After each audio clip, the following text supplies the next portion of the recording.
见到这位神奇联盟盟主现身，萧炎、盘龙以及2位神殿殿主几人立马神色变得格外的凝重起来。盘龙紧握着双拳，目光如炬地注视着上空的那位金地天盟主的身影，他的运势之力不断的凝聚，而在凝聚间出现了一丝丝的微颤，就仿佛在与盘龙一同感受着那股弥漫在空气中的紧张气氛。萧炎站在盘龙身旁，眉宇间透露出一丝认真之色，他的手掌微微张开，掌心的火焰蠢蠢欲动，似乎随时准备为接下来的战斗提供恐怖的力量。神罗兄，我们的神脉力量沉寂，这一次又遇到了造化主神修为的金地天，看来我们这一边的局势很不容乐观。天罗殿殿主的脸上看不出任何的轻松姿态，因为他们最强大的底牌神脉力量已经陷入暂时的沉寂，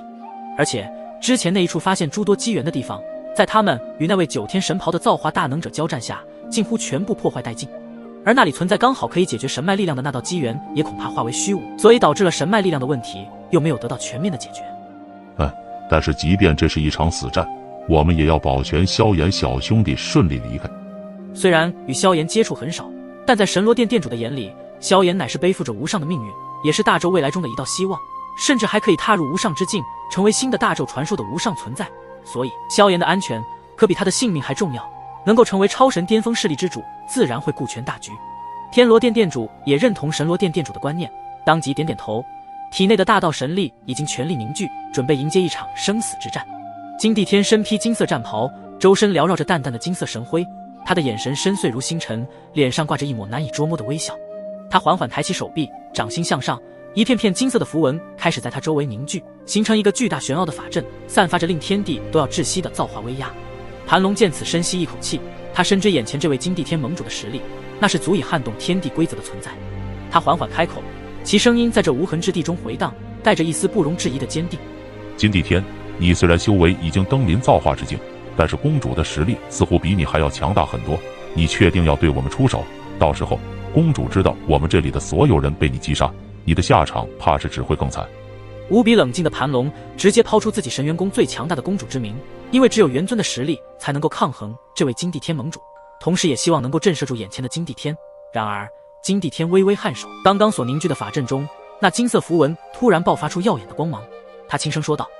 呵呵，我想你们的那位公主现在怕是都无法抽身吧。听到金地天这么一讲，众人的表情变得更加的凝重了几分，特别是神元宫的一众人，他们似是有什么不好的预感。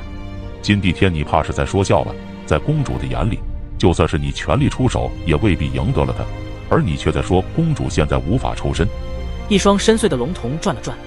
呵呵，你们的元尊公主实力的确非常的恐怖，在整个诸神万界之中，或许真的不出3人是她的对手，就算是本盟主也对她有着一丝忌惮，但是唯一能够让元尊产生一丝忌惮的对手，你们觉得会是谁？金地天盟主似笑非笑的淡淡道，显然他应该知道了些什么。唯一的忌惮对手，难道你说的是灭神府的那位神秘府主？在盘龙脱口而出的这一刻，神元宫的一众人立马神色大变，特别是115姚苏右威3位主母，他们最不愿意看到的事情还是发生了。我凭什么相信你的话？如果他们真的发生激烈的交手，你觉得神藏会如此的安静吗？根本没有一丝引动规则的造化气息。虽然金地天盟主这么说，但身为神元宫的副公主盘龙依旧非常的冷静无比，不仅是对元尊实力感到自信，更是表现出盘龙遇事的冷静，并不会因此慌乱阵脚。不愧是神元宫的副公主，看来不仅仅有着与元尊一样的样貌，你的冷静更是出乎我的意料之外。但是我很明确的告诉你，即便元尊与灭神府府主没有交手，但元尊恐怕也暂时脱身不了，因为他们都进入到了神藏中的一个极为恐怖的不祥之地，那里可是连造化主神的大能者都有可能会一不小心陨落其中。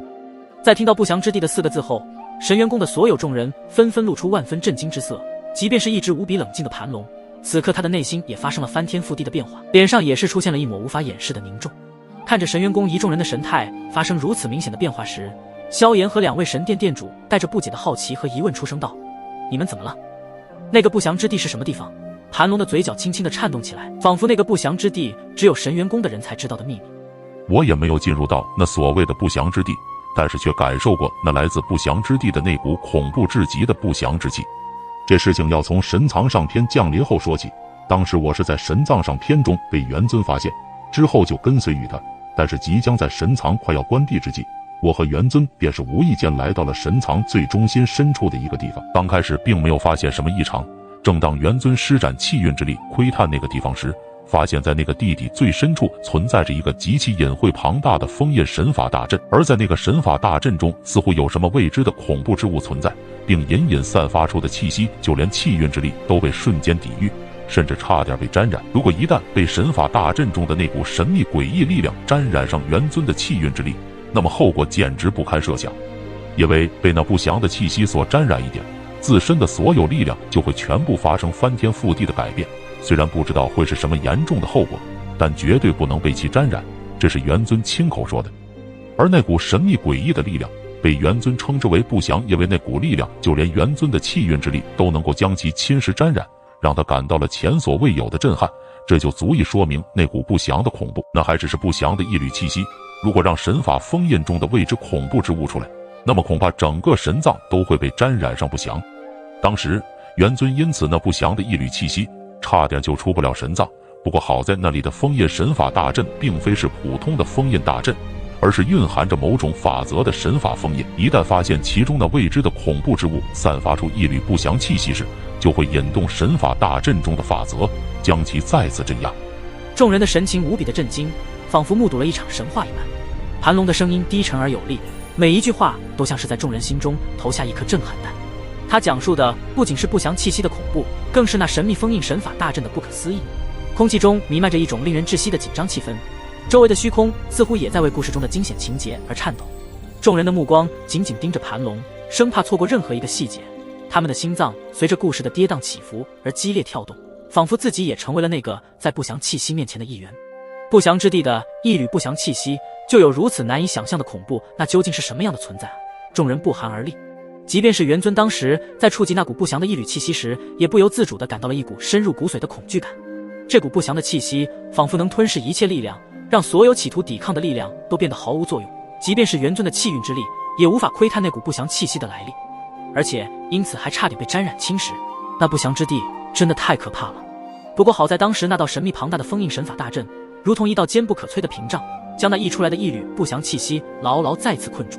两位神殿殿主望着盘龙，眼神中流露出一丝庆幸之色。他们深知当时如果没有那道封印神法大阵，后果将无法想象。既然那里有封印神法大阵，就算真如金地天刚刚所说一样，即便元尊进入那不祥之地，应该也没有什么危险。毕竟封印神法大阵一直在镇压其中的恐怖东西。然而盘龙则是摇摇头。众人见盘龙那摇头，似乎预示着事情并非他们想象的那么简单。盘龙的那双龙瞳目光投向远方模糊的天际之上，他的眼神深邃。众人在听到他的下言之后，周围的空气瞬间变得凝重，仿佛连时间都在这一刻停滞了。不知是不是极其久远时间的推移，还是其他什么原因导致那道神秘的封印神法大阵中出现了一丝微弱的动荡，其中的法则似乎发生了某种不祥意义上的改变。如果让这种改变持续下去，那么后果不堪设想。这也是元尊那次事件之后推理出来的重大发现。但是想要让其中的法则彻底发生那种不祥意义上的改变，至少还需要非常久远的时间。而这一次元尊进入神藏下篇，其中一个目的就是要搞清楚不祥之地中被封印的那个未知恐怖之物的来历。只不过有没有想到，除了元尊之外，连那灭神府府主也一同进去其中了。盘龙将自己所知不祥之地的一些信息全部讲述了出来，但他的内心却越来越感到不安。这一次的神藏似乎与元尊当时利用气运之力窥探未来时所见的有些不同了，而且从某种意义上来说，现在的神藏中隐隐地发生了一些不为人知的变数，而正是这个变数正在悄然改变当时元尊所窥探未来之事的变化。